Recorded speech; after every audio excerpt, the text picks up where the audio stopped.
Hello everyone, welcome to Utkarsh nursing entrance exam channel. काफी बच्चों का ये प्रश्न था कि क्या आज अभी शुरू करते हैं हम एम्स नर्सिंग एंट्रेंस एग्जाम की तैयारी, तो क्या मैम हम क्वालिफाई कर सकते हैं? तो बिल्कुल कर सकते हैं। किस तरीके से, क्या स्ट्रेटेजी यूज करना है, कैसे पढ़ना है, क्या तैयारी करनी है, क्या रणनीति होनी चाहिए, वो आज हम जानने वाले हैं। तो सभी का स्वागत है आज के क्लास में। जल्दी से सारे बच्चे जुड़ जाएं और देखो क्या होता है।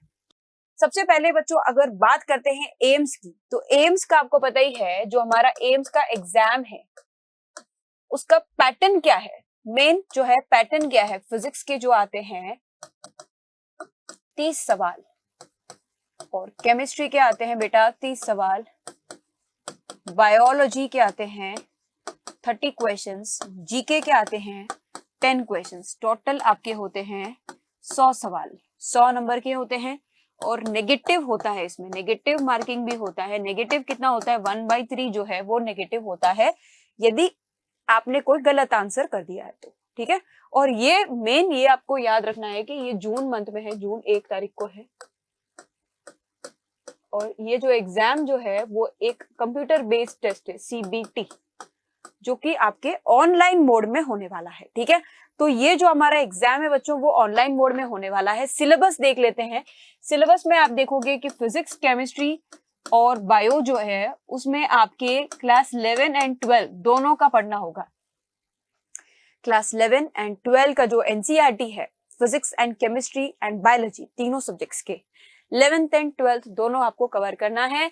साथ में हम देखेंगे कि जो हमारा जीके का है बेटा, GK it is also very very important, क्योंकि 10 मार्क्स का वेटेज रखता है जीके, तो उसको भी आप इग्नोर नहीं कर सकते हो। थोड़ा बहुत जीके भी आपका इंडिया के जो इंपॉर्टेंट जनरल नॉलेज के क्वेश्चंस है, something related to current affairs, कुछ ज्योग्राफी ऑफ इंडिया के रिलेटेड, वो सारी चीजें आपको अच्छे से क्लियर होनी चाहिए। क्या शेड्यूल आपका हो सकता है? काफी बच्चे सीबीएसई के हैं, सीबीएसई बोर्ड और आरबीएसई बोर्ड के विद्यार्थी हैं जिन्होंने अभी अभी बोर्ड एग्जाम कंप्लीट किया है। वो जानना चाहते हैं कि क्या अभी शुरू करने से हमारा जो है एग्जाम कवर हो सकता है? क्या अभी 2.5 महीने हैं, 2.5 महीने हैं, पूरा अप्रैल, पूरा मई और मार्च जो है वो आधा बचा हुआ है। जून 1 तारीख को आपका पेपर है। इन 2.5 महीनों में किस तरह से आप तैयारी कर सकते हैं? 1 मंथ, स्टार्टिंग 1 मंथ आप सिलेबस कवर करने में ध्यान दें, सिलेबस को आप अच्छे से कवर करें। स्टार्टिंग 1 महीना सिलेबस को अच्छे से कवर करो, physics, chemistry and biology. Concept strong होंगे ना तभी आप एमसीक्यू सॉल्व कर पाओगे। कॉन्सेप्ट स्ट्रांग होने बहुत ज्यादा जरूरी है। सिलेबस कवर का मतलब ये नहीं है कि केवल आप थियोरी पढ़ोगे। इस सिलेबस कवर में आपको थियोरी प्लस एमसीक्यू फॉलो करना है। थियोरी भी करोगे, एमसीक्यू भी करोगे, ठीक है ना। थियोरी और एमसीक्यू दोनों करेंगे। फिर अगला 1 महीना जो है उसमें आप क्या करोगे भाई? इसी को रिवाइज करोगे। कितनी बार रिवाइज करोगे? 2 टाइम्स। जो भी हमने पढ़ा है 1 महीने में, फिजिक्स, केमिस्ट्री, बायोलॉजी को समेटा है 11th एंड 12th का, उसको कम से कम 2 बार रिवाइज करना जरूरी है, तभी वो चीजें याद होंगी एग्जाम में। 2 रिविजन्स तो मिनिमम चाहिए ही चाहिए, ओके। और बचा हुआ जो आधा महीना है, मई 15 से लेके जून 1 तारीख तक, उसमें आप पीवाईक्यूज एंड टेस्ट लगाओगे, टेस्ट सीरीज में, ताकि आपको एक एग्जाम में जो है कॉन्फिडेंस फील हो कि हाँ भाई हम ये जो 100 सवाल है अटेंड कर सकते हैं, हम इतनी क्षमता रखते हैं कि इन 100 सवाल का सामना कर सकते हैं। इस वजह से जो लास्ट के 15 डेज है वो बहुत ही क्रूशियल है, आपको टेस्ट सीरीज लगानी है। शॉर्ट नोट्स रिवाइज करो साथ में, ऐसा नहीं कि केवल टेस्ट सीरीज और पीवाईक्यू, शॉर्ट नोट्स भी रिवाइज करो। जहां जहां गलतियां हो रही है, मान लो टेस्ट सीरीज दे रही है आपने 3 घंटे फिजिक्स, केमिस्ट्री, बायोलॉजी की, आपको पता लग गया कि भाई इस चैप्टर से मेरे सवाल जो है वो गलत हो रहे हैं, तो आप क्या करोगे? आप उस सवाल का जो चैप्टर है, वो जो चैप्टर है जिसमें से आपके सवाल गलत हो रहे हैं, उसके जो शॉर्ट नोट्स है या नोट्स है उसको आप रिवाइज कर लो वापस। गलतियां सुधारने की आखिरी चांस जो है वो लास्ट के 15 दिन में होता है। जितनी कम गलतियां करोगे उतना हाई स्कोर होगा। क्यों? क्योंकि नेगेटिव मार्किंग होने के कारण गलतियां जो है वो कम होनी चाहिए, ठीक है ना। वरना आपके जो जितने भी नंबर्स आपने स्कोर किए, जितना भी मार्क्स आपने स्कोर किया, वो सारा डिडक्ट होता जाएगा, फिर कोई मतलब नहीं है। उसके बाद में बच्चों एमसीक्यू, ये जो मैंने लिखा है एमसीक्यू, ये बहुत ही ज्यादा इंपॉर्टेंट है। ज्यादा से ज्यादा एमसीक्यू सॉल्व करो, ताकि ज्यादा से ज्यादा एमसीक्यू सॉल्व करो ताकि आपके कॉन्सेप्ट जो हैं वो आपको स्ट्रांग होंगे। कॉन्सेप्ट स्ट्रांग एमसीक्यू से होते हैं, ठीक है। आपको एमसीक्यू से पता लग जाएगा कि कहाँ पे आपका जो कॉन्सेप्ट स्ट्रांग है, कहाँ पे वीक है, किस तरह से आप सवालों को एनालाइज कर सकते हैं। क्योंकि थियोरी पढ़ के जाओगे पूरा 2 महीना, उसके बाद में जून में अगर आप पेपर देखते हो सारे एमसीक्यू के क्वेश्चन से, कैसे लगाओगे फिर? क्योंकि थियोरी पढ़ा है आपने, थियोरी के लिए अलग अप्रोच चाहिए। बोर्ड एग्जामिनेशन जो होता है उसमें अलग अप्रोच चाहिए, वहां पे केवल आप थियोरी लिखते हो, डेरिवेशंस करते हो, लेकिन एमसीक्यू में अप्रोच अलग चाहिए। वहां पे दिमाग आपको थोड़ा फास्ट चलाना है, कौन सा फॉर्मूला कब यूज करना है, सारे फॉर्मूलाज आपके याद होने चाहिए। फिजिक्स की मैं बात करूं, फिजिक्स की मैं अलग से स्ट्रेटेजी बता रही हूँ। इसके बाद रिविजन बहुत ज्यादा इंपॉर्टेंट है, मल्टीपल रिविजन्स मैंने आपको कह ही दिया है, मल्टीपल टाइम्स आपको रिवाइज करना ही है, ठीक है ना। मंडे टू सैटरडे जो भी पढ़ा है उसको संडे एक बार थोड़ा सा ग्लांस कर लो, अखबार की तरह ग्लांस कर लो, बट कर लो, क्योंकि ग्लांस करोगे ना तो ही वो चीजें आपके दिमाग में फिट होगी। मंडे टू सैटरडे जो भी पढ़ा है, संडे कुछ भी नया मत पढ़ो। मंडे टू सैटरडे का सारी जो चीजें हैं उसको संडे आप बस रिवाइज करो। Sunday keep it for revision, revise करो अच्छे से और एक टेस्ट दो Sunday Sunday, okay. PYQs are very very important. मैं खुद लेके आऊंगी पीवाईक्यूज हमारे YouTube channel Utkarsh nursing entrance exam पे। अदरवाइज ऑल्सो आपको पीवाईक्यूज प्रैक्टिस करने हैं। जितने ज्यादा पीवाईक्यूज प्रैक्टिस करोगे, पीवाईक्यू में जरूरी नहीं कि आप एम्स की प्रैक्टिस करो, कुछ कुछ नीट के भी कर लो, ठीक है। इससे पहले भी अलग अलग एम्स के एंट्रेंसेस होते थे, उन सबके वो कर लो। बीएचयू ने भी कंडक्ट करवाया है, उनके कर लो। डिफरेंट डिफरेंट जो स्टेट एंड सेंट्रल लेवल के एग्जामिनेशंस हैं इंजीनियरिंग एंड मेडिकल के, उनके कुछ इंपॉर्टेंट पीवाईक्यूज भी आप सॉल्व कर सकते हो, ठीक है ना। ताकि आपको क्वेश्चंस तो लगभग वैसे ही आने वाले हैं, 11th एंड 12th लेवल के एनसीईआरटी लेवल के क्वेश्चंस आपको आने वाले हैं। फिजिक्स के लिए क्या अप्रोच होना चाहिए मैम? तो फिजिक्स के लिए मैं कह दूं,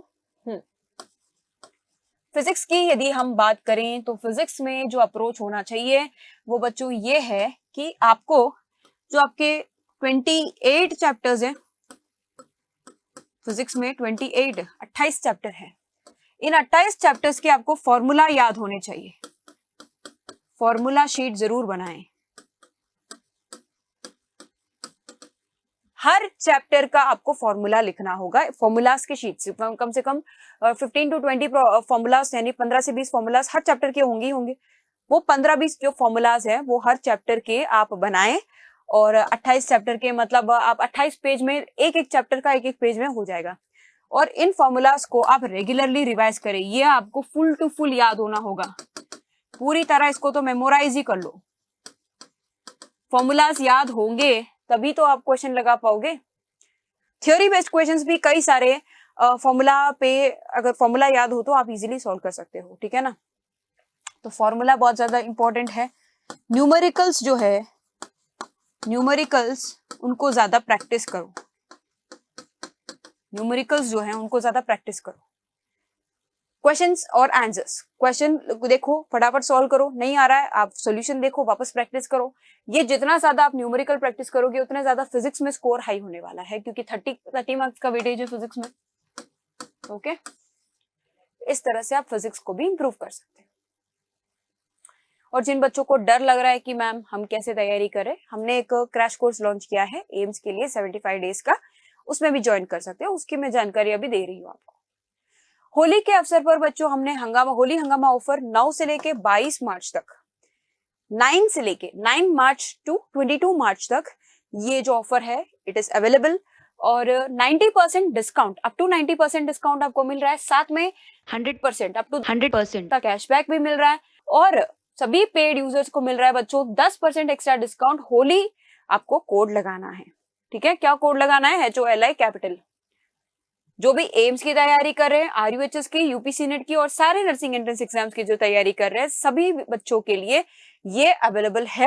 ऑफर जो है केवल 2000, जैसे कि आप देख सकते हो 6 मंथ्स के लिए 2000 है, 12 मंथ्स के लिए 2200, 24 मंथ्स के लिए 2600।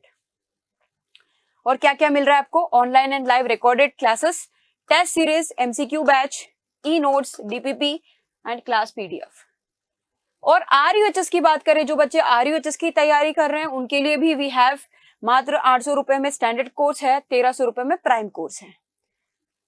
एम्स के लिए अगर आप आरोग्य बैच ज्वाइन करना चाहते हैं, 900 रुपए में आपको स्टैंडर्ड कोर्स मिल रहा है और 1400 में प्राइम कोर्स मिल रहा है।